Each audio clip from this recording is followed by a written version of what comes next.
Hi, welcome AEIS artist. I've missed you all and I hope you had a good spring break. And now we are back once again for another online lesson with me and another artist that I'll introduce you to. So this week's lesson, and it might go this week and next. So again, you're taking your time, finish the lessons that have already been posted. And as you finish them, if your parents can take a picture and upload them to our classroom, that would be awesome. Otherwise, hang on to them and hopefully we'll be returning to school and you can bring your art in as well. So today's, in this week, so I shouldn't just say today, but this week we'll be learning and jumping off the ideas of sidewalk cracks. So if you can, go outside and look at the sidewalk cracks right in your area in front of your house or right in your walkway, right by your house if your parents let you.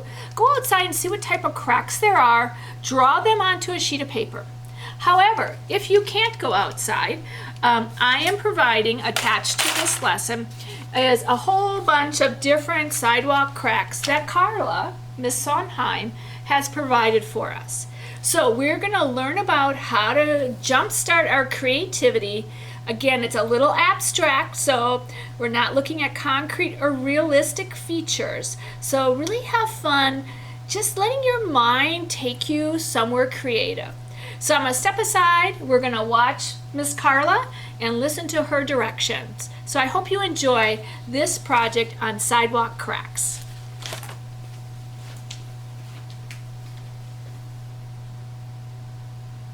This week, we're going to focus on sidewalk cracks as ways to start our drawing process.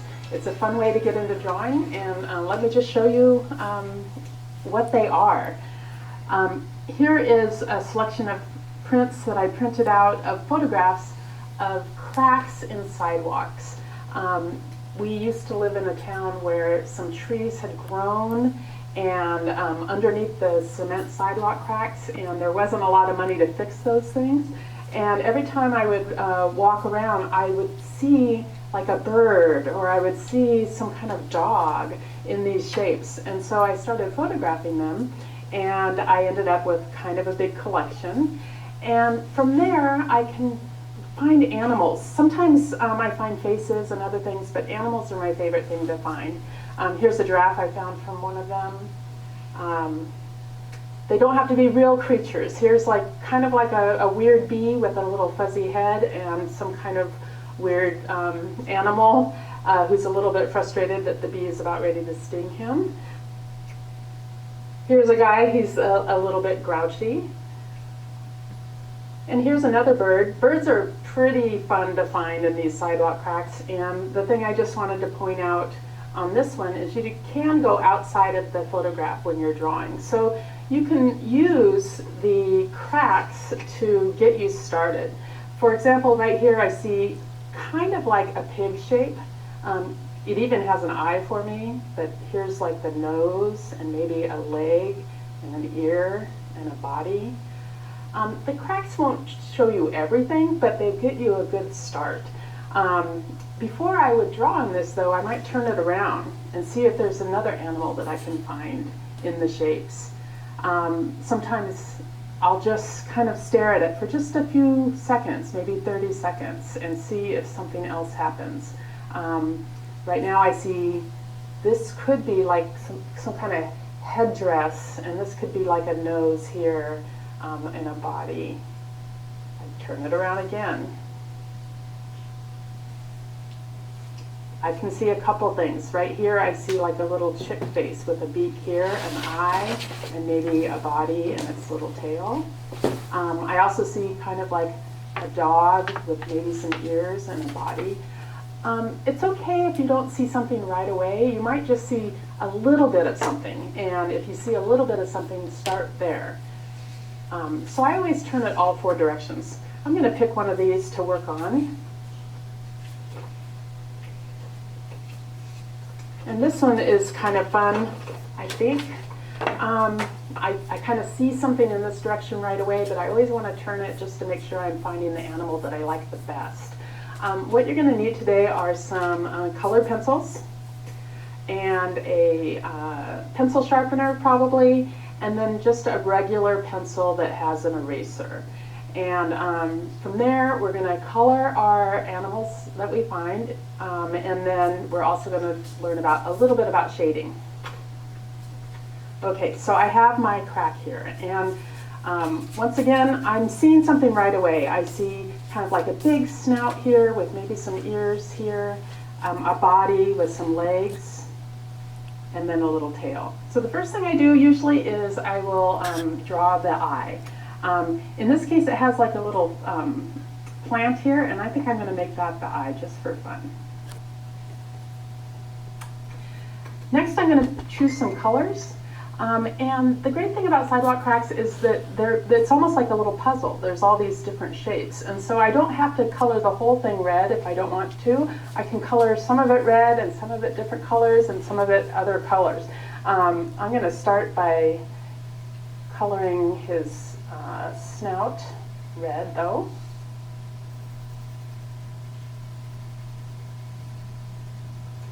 And we all know that it's okay to go outside of the lines. I have a habit of trying to stay in the lines, but if you go outside of the lines, that's great too. It actually shows that your animal might be moving or is a little bit messy, because some animals are messier than others, right?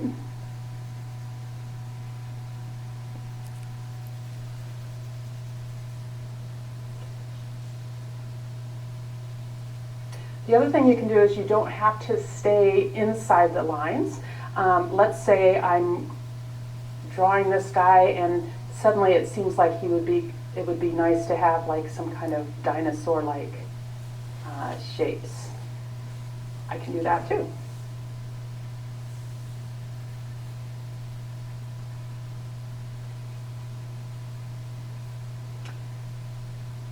The reason I changed colors is sometimes it's just more interesting for the eye to have different colors to look at.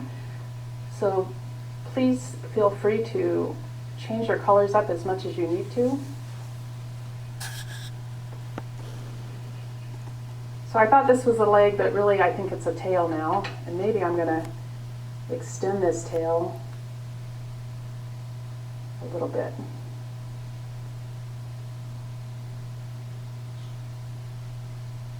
And maybe I'll do the same over here and make kind of like a horn. It's totally up to you. There's no right or wrong animal. They don't have to be real animals. They can be pretend animals.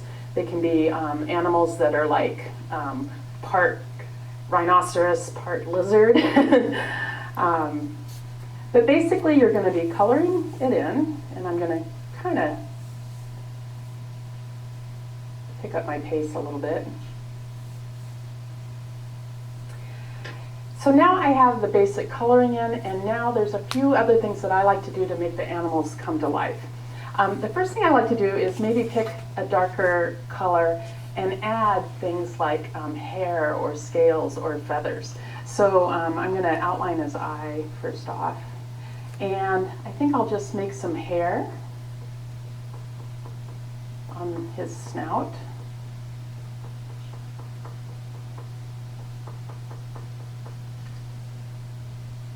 Maybe even color his horn here a little darker.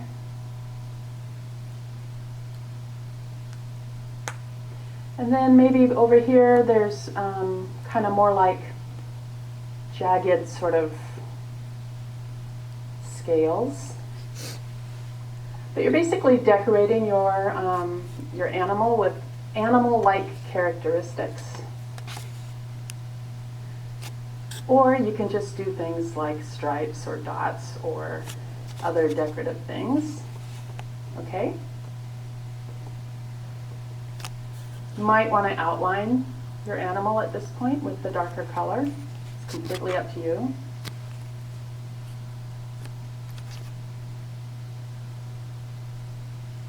Sometimes it's nice.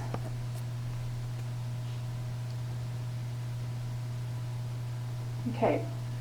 So now he's looking more like an animal. I'm going to darken in his eyeball here. The next thing I like to do is add shading. And the first thing I do is I imagine a sun over here. boom, boom, boom, boom, boom. And it's shining light down on the animal. And so my job is to make some areas that aren't in the sunlight a little bit darker. So right now, anything on the bottom of the animal would be out of sunlight, so I might just add some dark there. I can also use my pencil for this, which is really nice for smudging with your fingers to make it kind of smooth and soft.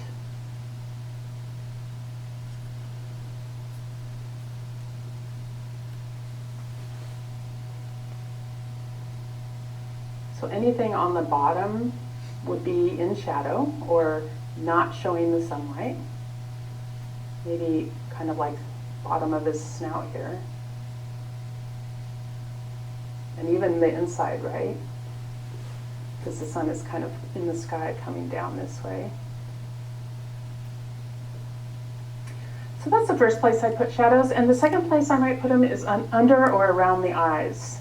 And this gives a really nice, our eyes, they're kind of set back in the head usually, and so there's a little bit of a shadow around them, and so that also helps bring the eye out even more. So that is the basic assignment. I'd like you to do 3 of these, and you can get your cracks 3 ways. You can go outside if you live in a neighborhood that has sidewalk cracks and take your own photos and print them out. Or you can print out the ones that I provided on the internet. I have 15 different designs, and you can choose any of them to do that you want. Or we've also created a book that you can purchase, and that has 150 total sidewalk cracks, 10 each of 15 designs, and that could keep you busy for a long time. And these you could just tear right out and use them like worksheets. So I hope you have fun with your first assignment of Kids Art Week. All right, guys, so, oh great, my film just kind of went up to the top here. My camera is just floating. So sorry about that. I'll see if I can crop that out. But, so your assignment is to have fun looking at sidewalk cracks. And I'm going to just kind of move my camera down a little bit. Here we go. Let's see if that'll work. So, have fun trying to find some sidewalk cracks either in your neighborhood, right in front of your house, or use the handouts that I am providing. I don't have the book, so don't worry about the book. Just use the handouts that I'm providing, or go outside and find your cracks.